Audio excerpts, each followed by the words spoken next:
नमस्कार, मैं अमित द्विवेदी आप सभी का स्वागत करता हूं और आज स्वागत करता हूं मारुति सुजुकी विक्टोरिस के साथ में। जो गाड़ी आप देख रहे हैं मेरे साथ में, बेसिकली इनका नॉर्मल वाला जो पेट्रोल इंजन है, ना ये हाइब्रिड है ना सीएनजी है। जो नॉर्मल पेट्रोल इंजन है उसके साथ में आती है, उसका ये टॉप मॉडल है। मेरे साथ में है 3000 किलोमीटर मैं एक्सपीरियंस कर चुका हूँ।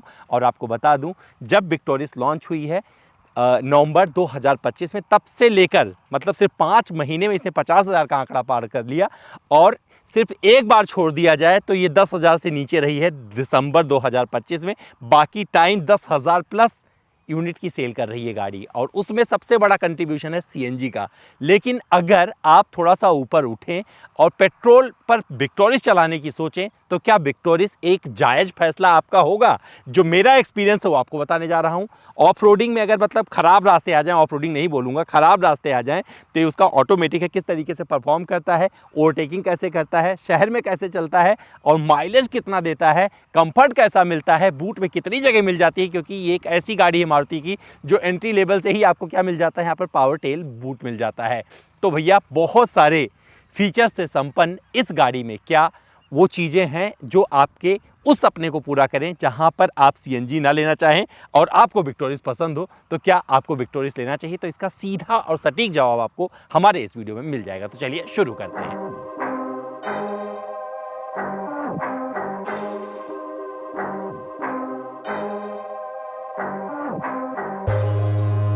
विक्टोरिस की अगर रियर सीट के कंफर्ट की बात करेंगे तो इसके पहले भी मैं इसमें बैठकर आपको बता चुका हूं, बट लॉन्ग ड्राइव एक्सपीरियंस साझा कर रहा हूं तो यहां पर भी आपको पता होना चाहिए। तो देखो भैया, आर्म रेस्ट मिल जाता है कप होल्डर के साथ में, और 3 एडजस्टेबल हेड रेस्ट मिल जाते हैं। इन सीटों को आप 60-40 में भी फोल्ड कर सकते हैं। थाई सपोर्ट ठीक ठाक मिल जाता है, मतलब देखो अच्छा, मेरा थाइस अच्छे से पूरा यहाँ पर जमा हुआ मिलेगा। लेग रूम भी अगर ये सीट यहाँ पर मतलब अगर सामने कोई 5-4, 5-5 का बंदा बैठा है तो उसका एडजस्टमेंट ये वाला होगा। फिर जब 6'2" के अमित द्विवेदी बैठेंगे 6 फीट 2 इंच के, तो ऐसे उनको जगह मिल जाएगी आराम से। मतलब यहाँ तक की ये सीट आ जाती है, और मुझे लगता है कि हल्की सी अपराइट लग रही है, पर कुल मिलाकर अगर देखेंगे तो फिर एक कंफर्ट ये ऑफर कर रही है इस सेगमेंट के हिसाब से। जिस तरीके का इसका लेंथ है, जो व्हील बेस है, जो ग्राउंड क्लियरेंस है, और जब ये चलती है, अगर थोड़े मोड़े उबड़ खाबड़ रास्ते भी आते हैं तो उसको मैनेज कर ले रही है। तो सस्पेंशन की ट्यूनिंग रियर सीट के हिसाब से भी बहुत ही परफेक्ट है, जो कि आपको अच्छी लगेगी। अगर मौसम ऐसा है जैसे आज मैं ड्राइव कर रहा हूँ, जैसे दिख रहा है, तो ये सनरूफ आगे विजिबिलिटी पूरी देता रहता है। लेकिन एक चीज़ और मुझे जो ख़राब लगती है, जो सामने वाला ये हेडरेस्ट है, ये काफ़ी ऊपर रहता है, तो आपको ये वाला व्यू लेने के लिए ऐसे झुकना पड़ेगा। तो 2 लोग तो बड़े प्यार से बैठेंगे, तीसरा बंदा भी बैठ सकता है, बट मुझे लगता है यहाँ पर जो हम पाता है उसकी वजह से तीसरा आदमी जब यहाँ पर आएगा तो 2 लोगों का और कंफर्ट ले जाएगा। तो यहाँ पर ये दिक्कत होने वाली है। एसी का कूलिंग बहुत अच्छा है, पीछे बैठकर भी कूलिंग अच्छी मिल जाएगी, और साथ में यहाँ पर 2 C टाइप चार्जिंग पोर्ट भी मिल जाता है। तो यहाँ पर जब आप बैठेंगे तो ये वाला आपका अंदाज होगा। मुझे लगता है अगर आप लंबी दूरी की यात्राएं करना पीछे सीट पर बैठकर पसंद करते हैं तो भी आप कर सकते हैं, पर मुझसे अगर पूछेंगे मैं कितनी दूर जाऊंगा, तो मैं यहाँ से उतरकर आगे वाली सीट पर बैठ जाऊंगा। बस इतना ही कहना चाहता हूँ। लेकिन जो और मैंने एक्सपीरियंस किया है, चलिए आपको आगे वाली सीट से बताते हैं। तो चलिए आपसे साझा करते हैं अपना वो एक्सपीरियंस जो मैंने इस विक्टोरिस से किया है। 3000 किलोमीटर के आसपास ये गाड़ी चल चुकी है, और यहाँ पर मैं बहुत सारी चीज़ें बता सकता हूँ यहाँ पर, क्योंकि जो इंजन है इसमें 1.5 लीटर का जो नॉर्मल पेट्रोल इंजन है, ये स्ट्रॉन्ग हाइब्रिड नहीं है। स्ट्रॉन्ग हाइब्रिड में आपको ये ठीक ठाक माइलेज देती है, और उसके सहारे कंपनी को बहुत सारी उम्मीदें थी, लेकिन उन उम्मीदों पर ये बहुत खरा नहीं उतरी है। क्योंकि अगर स्ट्रॉन्ग हाइब्रिड उठाकर देखेंगे तो बहुत सारे लोगों ने उसे नहीं खरीदा है। जो खरीदा है, सबसे ज़्यादा ये गाड़ी बिक रही है सीएनजी में दबा के। लेकिन सवाल उठता है कि अगर सीएनजी भी महंगी लगे तो क्या पेट्रोल में से चलाया जा सकता है? तो उसका जवाब मैं अपने इस वीडियो में ज़रूर दे दूंगा, क्योंकि मारुति की गाड़ी है, तो अगर आप पेट्रोल पे भी चलाएंगे तो उम्मीद करके आप ये चल सकते हैं कि ये माइलेज आपको अच्छा दे दे। और यहाँ पर बहुत सारी कहानी जो इंस्ट्रूमेंट क्लस्टर के सहारे निकली है, उसको मैं आपके सामने रखूँगा। तो एक तो अच्छी चीज़ क्या है कि भैया ये फीचर से भरी हुई गाड़ी है। यहाँ पर साउंड सिस्टम वगैरह बहुत लाजवाब मिलते हैं, पहले भी इसका मैंने जिक्र किया था, और इसका एक्सपीरियंस इतना अच्छा है। अगर आप आज के ज़माने के जैसे धुरंधर वगैरह के गाने सुनते हैं, बहुत ही मज़ेदार लगता है। अगर आप सॉफ्ट म्यूज़िक के शौकीन हैं तो वो भी आपको अच्छा लगेगा, और अगर आप तड़कते भड़कते गाने सुनते हैं, जैसे भी सुनते हैं, जो भी जिसका ख्वाहिश हो उस हिसाब से बजा के दे देता है। और वहाँ पर ये चीज़ इस गाड़ी की बहुत ही इसके फेवर में आती है। लेकिन जो चीज़ आपको थोड़ी सी लगेगी कि हाँ यहाँ पर पंच होना चाहिए था, तो तो ये गाड़ी बड़ी है, ध्यान रखिएगा, ये गाड़ी बड़ी है, मिड साइज एसयूवी सेगमेंट में आती है, लंबाई ऑलमोस्ट क्रेटा के जैसे हो जाती है, वैसे में वजन भी इसका बढ़ जाता है। और वहीं पर जब 1.5 लीटर वाले पेट्रोल इंजन की बात करेंगे, जो नॉर्मल पेट्रोल इंजन है, 102 bhp का पावर आउटपुट, 137 Nm का टॉर्क, तो वहाँ पर लगेगा कि हाँ यार थोड़ा तो कुछ रह गया, तो वो पंच आपको नहीं मिलेगा। और उस पंच को देखने के लिए कि ये 0 to 100 कितने देर में कर सकती है, ऑटोमेटिक चला रहा हूँ मैं, तो सबसे पहले देखिए ज़रा इसने कितनी देर में उस चीज़ को कंप्लीट किया है। तो मेरा ये वाला वीडियो देखिए पहले, फिर हम आगे बढ़ते हैं। 2 3 गो।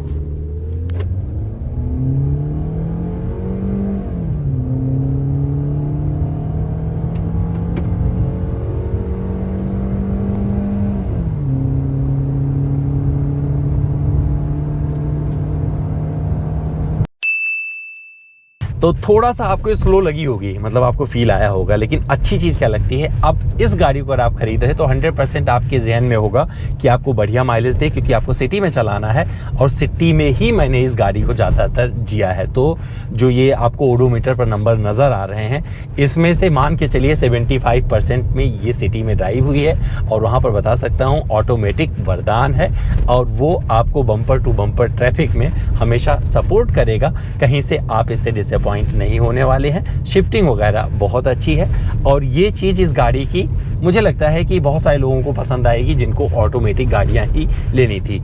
इस साइज का असर आपको ट्रैफिक में नहीं पता चलेगा।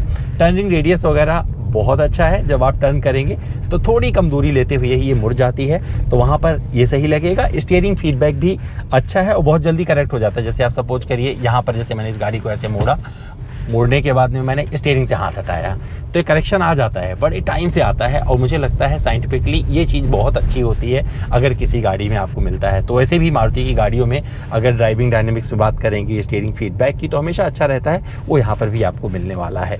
गर्मियाँ चल रही हैं, कूलिंग कैसी है, तो कूलिंग अच्छी है भैया, आपको यहाँ से लेकर पीछे भी बैठेंगे तो आप कंप्लेन नहीं करेंगे। तो कूलिंग के मामले में मैं इसको जो है 10 में से पूरा 9 नंबर दे दूंगा। 1 नंबर इसलिए काटूंगा क्योंकि जब भयंकर वाली गर्मी होती है, प्रचंड गर्मी दोपहर वाली, तो वहाँ पर लगता है यार वहाँ पर किसी भी गाड़ी का एसी काम नहीं करता। मैं उस एसी का इंतजार कर रहा हूँ जो 50 डिग्री 45 से 50 डिग्री के बीच में काम कर पाए, तो वहाँ पर लगेगा थोड़ा सा कमी रह गया है। पैनारोमिक सनरूफ अच्छा है, और जब ऐसे बादल वगैरह हों, ऊपर मौसम अच्छा हो, तो आप उसका आनंद उठा पाएंगे। टच एंड फील गाड़ी का बहुत अच्छा है, वेंटिलेटेड सीट मिल जाती है, वो आप 100% यूज़ करने वाले हैं। मैंने पूरे गर्मियों में इसको यूज़ किया है। यूटिलिटी स्पेस, जहाँ पर आप सोचते हैं कि सामान रख लें, तो आपको कई जगह सामान रखने की जगह मिल जाती है। एक तो मोबाइल चार्ज करने का कोई दिक्कत नहीं है, 4 USB C type charging port आपको यहाँ पर, 4 आपको C टाइप चार्जिंग पोर्ट यहाँ पर मिल जाता है, 2 आगे 2 पीछे, 12 वोल्ट का सॉकेट भी मिल जाता है। तो ये सारी चीज़ें आपको यहाँ पर मिल जाती हैं। ऐसी गाड़ी है जहाँ पर आपको पावर टेल बूट मिलता है, और बेस मॉडल से ही कंपनी ने बहुत सारे फीचर्स ऑफर कर दिए हैं, और उसका नुकसान कहें या फ़ायदा कि लोग बेस मॉडल को ही ज़्यादा खरीद रहे हैं। और CNG मतलब आप देखेंगे रोड पर।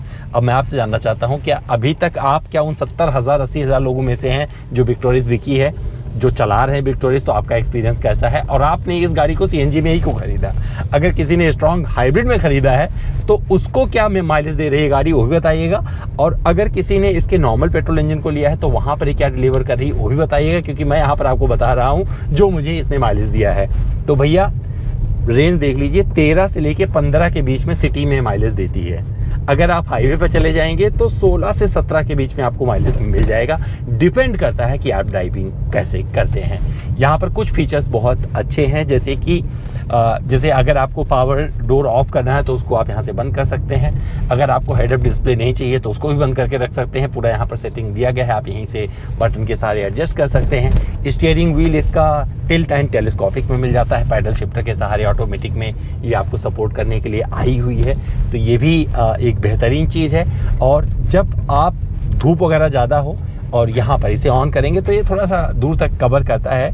और एक चीज़ अच्छी है, लाइट के साथ में वैनिटी मिरर ड्राइवर साहब को मिल जाएगा और को ड्राइवर को भी मिल जाएगा, तो ये भी एक अच्छे फीचर्स को मैं मानता हूँ। और इस गाड़ी में इलेक्ट्रिकली एडजस्टेबल सीट दे दी है, तो फीचर्स की भरमार कर दी है मारुति ने। और यहाँ पर जो आपको ये इंफोटेनमेंट सिस्टम मिल रहा है, एंड्रॉयड ऑटो, एप्पल कारप्ले मिल जाता है, साथ में 360 डिग्री कैमरा सपोर्ट भी करता है, वो भी बहुत अच्छे से, मतलब एक्सपीरियंस करेंगे तो बहुत ईजी टू यूज़ है।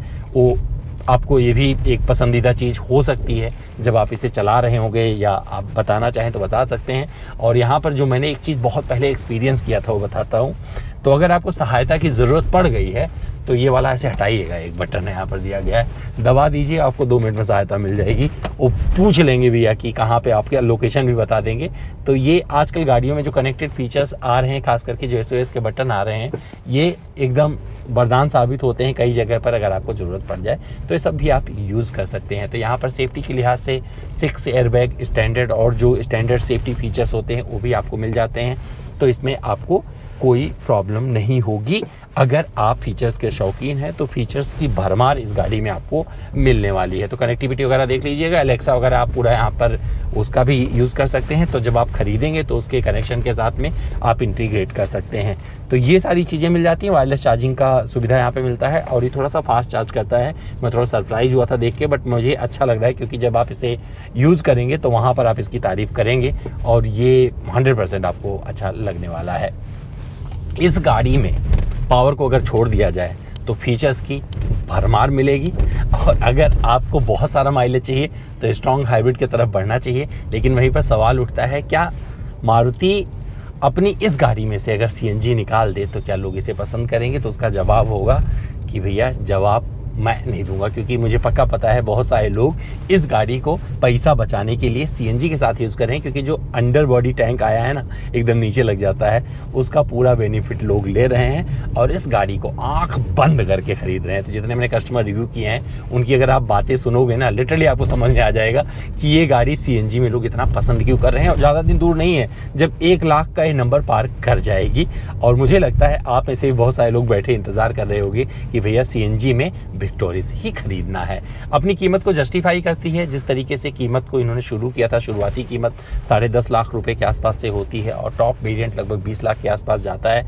मुझे लगता है कीमत पर बढ़िया गेम खेला था। और इस कीमत को देखकर मुझे याद आता है जिस तरीके से किया कैरेंस क्लेविस मिलती है ना, आपको बहुत सारी वैरायटी मिल जाती है। तो जो वेरिएंट चाहिए, जितने फीचर चाहिए उस हिसाब से ले लो। तो वहाँ पर ऐसी सुविधा इस गाड़ी में भी मिल जाती है। आप अपने पसंद का वेरिएंट चूज कर सकते हैं। अब सवाल उठता है कि ये वाला इंजन, जब परफॉर्मेंस की बात करते हैं, जब आप हाईवे पर होंगे और आपको ओवरटेक करना होगा तो कैसा रहता है। अगर आप 110 पर ओवरटेक करने की कोशिश करेंगे तो वहाँ पर थोड़ी देर के लिए लगेगा, क्योंकि अगर बगल वाली गाड़ी भी 110 पे चल रही है और आप भी 110 पे हैं तो आपको थोड़ा मोमेंटम में थोड़ा सा वक्त लगाती है। थोड़ा सा वहाँ पर लगेगा कि ये पावर और अच्छा होता, आपके अंदर की भी शक्ति इसमें आ जाती तो बहुत अच्छा रहता। लेकिन वहीं पर आपको ये पता चल जाएगा कि आप एक नॉर्मल गाड़ी चला रहे हैं जिसका पेट्रोल इंजन उस परफॉर्मेंस के लिए नहीं बना है। आप रेसिंग कार नहीं चला रहे हैं। तो स्पीड बता देता हूँ, जो सबसे प्यारी स्पीड होगी 80 से 100 के बीच में रखिएगा। बेहतरीन माइलेज भी देगी, शानदार कंफर्ट भी बना रहेगा, केबिन इंसुलेशन से आप शिकायत नहीं करोगे और इसके फीचर्स का संपूर्ण आनंद उठाते हुए आगे बढ़ जाओगे। और वहीं पर जब आप इसे ट्रैफिक में चला रहे होगे तो ट्रैफिक वाले में तो एकदम सुकून देती है, उसमें कोई प्रॉब्लम नहीं है। आराम से देखते हुए चले जाइए। और ये माइलेज में आपको डिपेंड करता है आप किस तरीके से एक्सीलरेट कर रहे हैं। वो माइलेज आपको खुश भी कर सकता है और निराश भी कर सकता है। और जब बात करेंगे कि ये एडास लेवल 2 के जो फीचर्स दिए गए क्या इसमें सही से काम करते हैं, तो हाँ, बहुत अच्छा इसमें एडास जिस तरीके से इन्होंने एग्जीक्यूट किया है अपना काम बखूबी करता है। और ये जब आप ड्राइव करोगे, पीछे से कोई गाड़ी आएगी तो यहाँ पे पता चल जाता है, अपने लेन में बनी रहती है। एडाप्टिव क्रूज कंट्रोल बड़े अच्छे से काम करता है। सिटी ट्रैफिक में चल रहे हैं तो आप लगा के छोड़ दीजिए तो आगे वाली गाड़ी को फॉलो करते हुए उस स्पीड पर चलती रहती है। तो सुकून की बहुत सारी चीज़ें इस गाड़ी में मिलती हैं।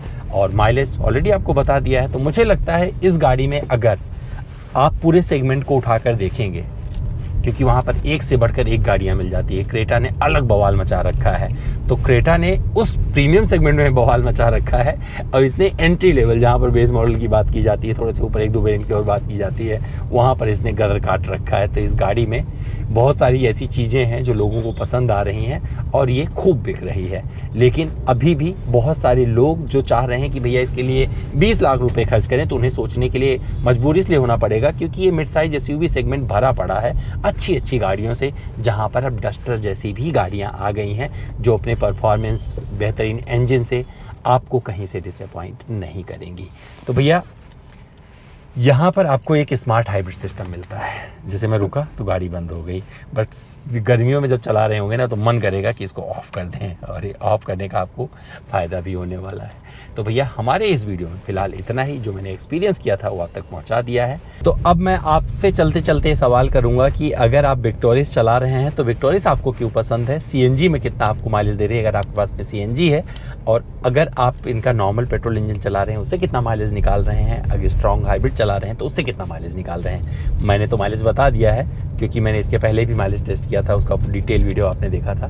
लेकिन अब आपको बताना है कि गाड़ी आपको क्यों पसंद है। चलिए फिर मिलते हैं किसी और वीडियो में। अपना बहुत सा ध्यान रखिएगा।